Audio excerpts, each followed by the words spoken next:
Imagine this. Your brand new, barely 1 year in the company team lead stands up in front of 30 exhausted people and calls you out by name in stand-up for not showing up to this pathetic, optional but totally required happy hour. The entire room goes dead silent.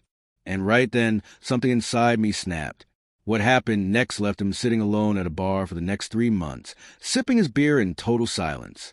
Stick around, this one is delicious. If you ever had a power-tripping boss who thought they could bully you into kissing the ring, smash that like button right now, subscribe, and turn on notifications, because this is a kind of workplace revenge story that makes you want to stand up and cheer. Let me take you back 2 years.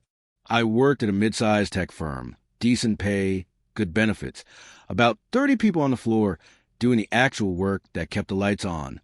We were a tight group. We'd been to each other's weddings, baby showers, backyard barbecues. Real friendships. Then corporate decided to play favorites. There was this guy. Let's call him Kyle. Kyle had been at the company for 10 months. 10 months. Fresh out of college. Still had that, I'm going to climb the ladder by any means necessary shine in his eyes. Everyone knew he spent half his day hovering around the manager's office, laughing way too loud at unfunny jokes, volunteering for every pointless task that got him FaceTime. Classic brown noser. A team lead position opened up. 3 slots under the manager. The requirements were crystal clear. Minimum 2 years with the company, proven leadership experience, clean performance record. At least 8 of us on the floor checked every single box. Spotless reviews, years of experience. People who actually knew how to run a sprint without crying. Guess who got the job? Kyle. HR rules literally said he wasn't allowed to apply. Multiple grievances were filed, ignored, dropped like they never existed. Overnight, the most unqualified, least-liked person on the entire floor became one of our bosses. The vibe changed instantly. People stopped talking when he walked by. Eye rolls became an Olympic sport. Kyle strutted around with his smug little half-smile, like he couldn't feel the pure hatred radiating off everyone. Middle management noticed. Of course they did. They pulled Kyle aside and basically said, "Dude, they hate you. Fix it." Kyle's genius solution? Monthly voluntary. Happy hours. But here's how he sold it. Attendance is not required, but you should really think of it as required. Translation. Come drink with me after work or you're on the blacklist. The first one got announced, and you could feel the panic. People with hour-long commutes started rearranging their entire lives. One co-worker, single mom of 2, was frantically texting babysitters. Another guy asked his wife to leave work early. Grown adults terrified they'd get fired if they didn't spend their Friday night pretending to like this clown. I looked at the invite and just laughed. I like my coworkers. I'd been to their houses.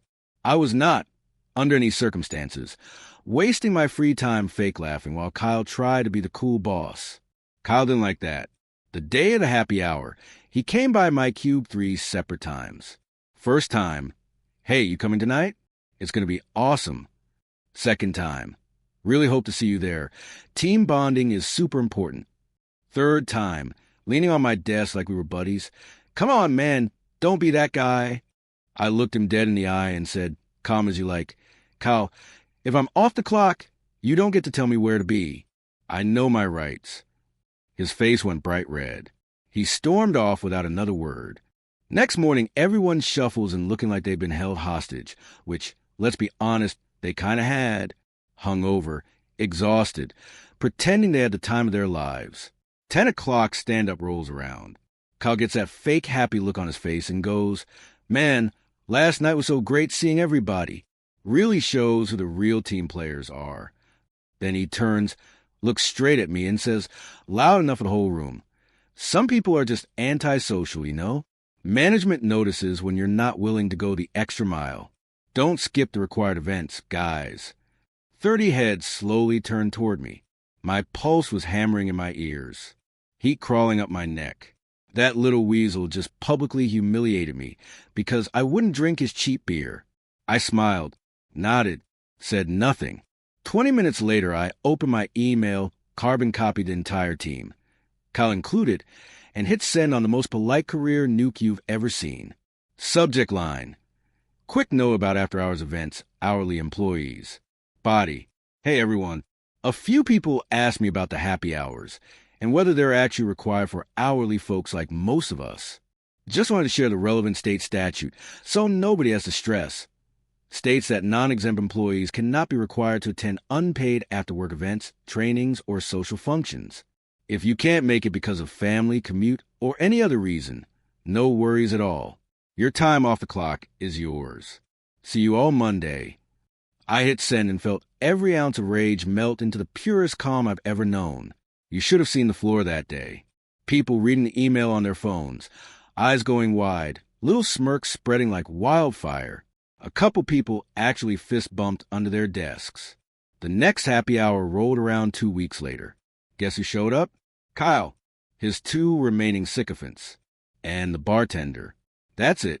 He sat there for 2 hours at a high-top table with 3 empty stools around him, nursing the same IPA, scrolling on his phone, pretending he wasn't dying inside. Third happy hour? Same thing.